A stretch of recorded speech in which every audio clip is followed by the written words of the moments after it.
Hello friends, welcome to my channel. I hope you all are doing good. I hope आपका weekend अच्छा ही जा रहा होगा। तो आज का जो स्टॉक जो मैंने पिक किया है वो है लॉन्ग टर्म के बेसिस पे। लॉन्ग टर्म से मेरा मतलब है 1 ईयर या 1 ईयर से थोड़ा सा ज़्यादा भी हो सकता है, क्योंकि हम इसमें रिटर्न भी उतना एक्सपेक्ट करते हैं। तो जो आज का जो स्टॉक पिक किया है वो है फार्मास्यूटिकल रिलेटेड, और इसमें हम देखेंगे कि इसका बिजनेस ग्रोथ क्या है, बिजनेस का सेल्स क्या हो रहा है, क्वार्टरली रिजल्ट्स क्या हैं, और फाइनली हम एक टेक्निकल एनालिसिस भी करेंगे जिससे कि हमारा कन्विक्शन अच्छा हो सके। तो वीडियो शुरू करने से पहले कल मैंने एक वीडियो बनाया था यहाँ पे Nifty prediction and global market analysis का। तो इसमें जो ग्लोबल मार्केट एनालिसिस में मैंने डाउ जोन्स का एनालिसिस किया है, जिसमें कि हिस्ट्री रिपीट होते हुए नज़र आ रही है। बहुत ही सही चार्ट पैटर्न दिख रहा है। तो आप इस वीडियो को देखें तो आपको काफ़ी कुछ लर्निंग मिल सकता है। तो let's go to the chart and start the video. तो यहाँ पे हम पहले इसके थोड़े से फंडामेंटल्स देख लेते हैं, कंपनी करती क्या है। तो एरिस लाइफ साइंस जो है basically into business of manufacture and making of pharmaceutical products बनाती है ये। और ये कंपनी एक्सपोर्ट नहीं करती है, तो ये इनका जो बिजनेस है वो पूरा इंडिया में ही होता है। तो काफ़ी अच्छे ब्रांड्स हैं इनके, और काफ़ी डिफरेंट वेराइटी ऑफ प्रोडक्ट्स हैं। काफ़ी सेक्टर्स में भी इनके प्रोडक्ट्स हैं हेल्थ केयर रिलेटेड। तो यहाँ पे अगर आप देखें तो यहाँ पे जो मुझे एक चीज़ नज़र आ रही थी कि यहाँ पे इनका जो सबसे ज़्यादा जो रेवेन्यू होता है वो साउथ रीजन से होता है, फिर वेस्ट से, नॉर्थ से, और सबसे कम जो होता है वो ईस्ट से होता है। तो बेसिकली इनका रेवेन्यू जो होता है वो साउथ से होता है। 39 ऑलमोस्ट 40% रेवेन्यू इनका साउथ से ही आता है। और अभी ये कुछ न्यू मैन्युफैक्चरिंग प्लांट भी ओपन करने वाले हैं, जिसके बारे में हम देखेंगे न्यूज़ में, एक न्यूज़ रीडिंग करेंगे। तो यहाँ पे जो है इसका मार्केट कैपिटलाइजेशन 9,000 करोड़ का है। रिटर्न और कैपिटल एम्प्लॉयड 25% का है। तो कंपनी जितना कैपिटल लगाती है तो रिटर्न भी अच्छा खासा बना रही है, रिटर्न ऑन इक्विटी भी अच्छा है। और पीई रेशो 24 है, तो इसके बारे में हम डिस्कस करेंगे कि पीई रेशो 24 है तो ये इतना हाई भी नहीं है। अगर हम पीई रेशो का मीडियन देखें यहाँ पे, तो अभी ये 24 पे चल रहा है, बट ये एक टाइम पे 30, 35, 40 के मीडियन में भी चलता था।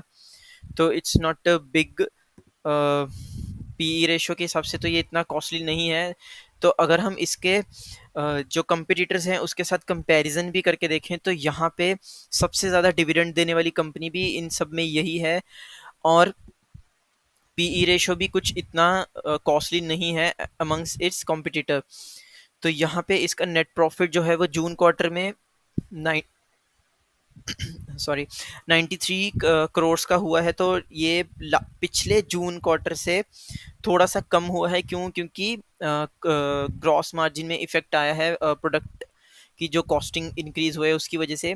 अब हम अगर सेल्स देखते हैं क्वार्टरली, तो ये हाईएस्ट एवर सेल हुई है इनकी जून क्वार्टर में, और नेट प्रॉफिट 93 है। तो बट यहाँ पे एक चीज़ है कि इंटरेस्ट इनका जो है 7 करोड़ बढ़ गया है। आई मीन कि बोरोइंग्स, इन्होंने कुछ बोरोइंग्स ली हैं जिसकी वजह से थोड़ा सा इंटरेस्ट इनका बढ़ गया है, but it is little bit and वो नेग्लिजिबल ही है। और कंपनी के ट्रैक रिकॉर्ड से पता चलता है कि ये अपने बोरोइंग्स को टाइम पे वापस भी कर देते हैं। तो वो हमको बैलेंस शीट में दिखेगा। तो यहाँ पे प्रॉफिट एंड लॉस में हम देखें तो कंपनी 3 डिजिट सेल से 4 डिजिट सेल्स में कन्वर्ट हो चुकी हुई है, और नेट प्रॉफिट जो 2 डिजिट का होता था अब वो 3 डिजिट्स में हो गया है। तो ऑलमोस्ट 400 करोड़ का इनका जो है वो प्योर नेट प्रॉफिट है, जो कि very good for fundamental analysis.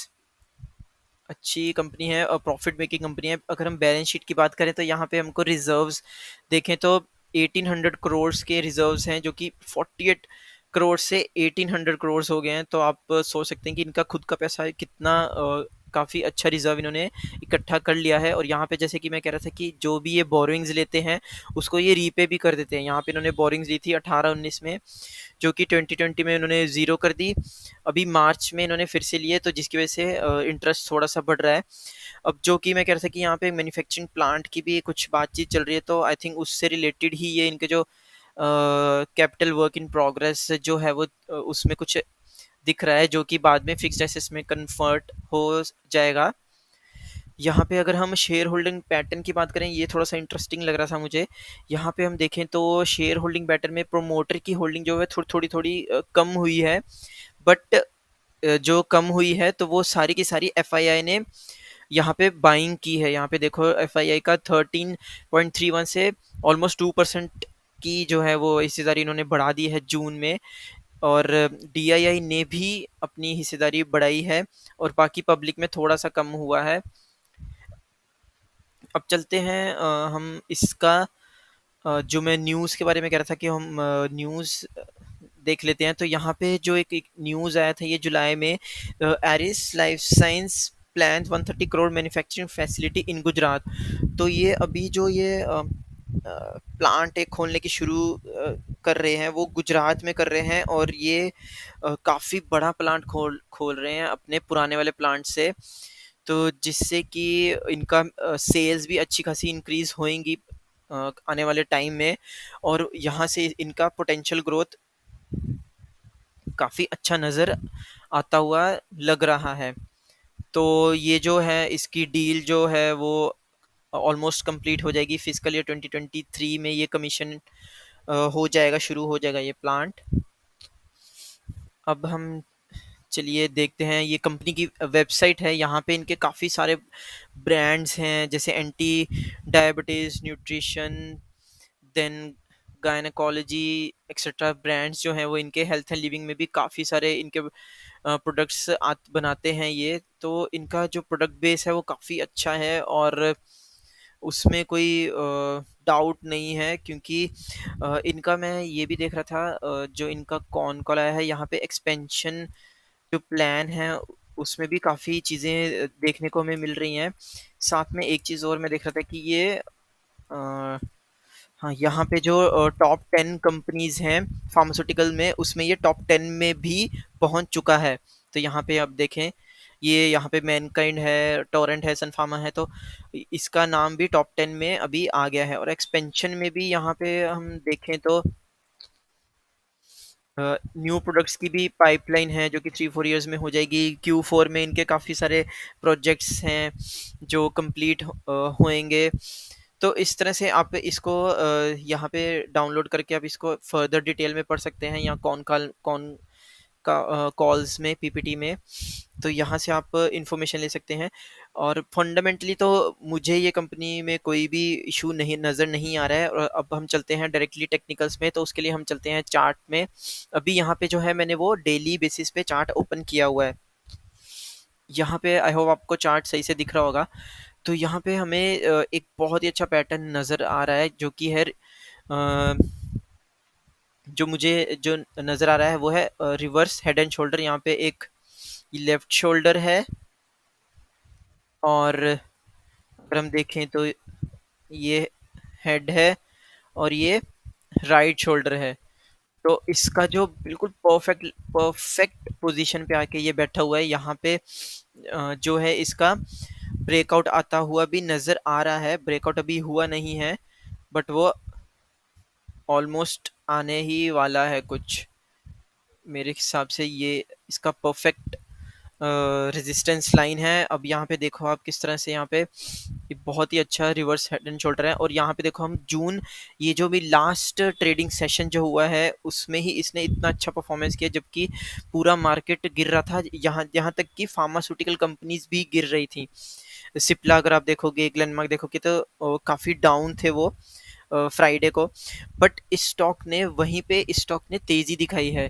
तो यहाँ से समझ में आता है कि इस स्टॉक में किस तरह से एफआईआई में बाइंग आई है, और यहाँ पे वॉल्यूम भी जनरेट हुआ है।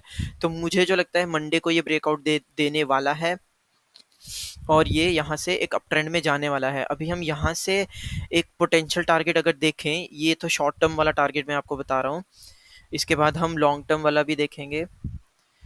तो यहाँ पे जो है वो सीधा सीधा 17% का टारगेट नज़र आ रहा है। और यहाँ पे जो आप ये एक रेजिस्टेंस लाइन देख रहे हो रेड कलर की, ये इसका ऑल टाइम हाई है।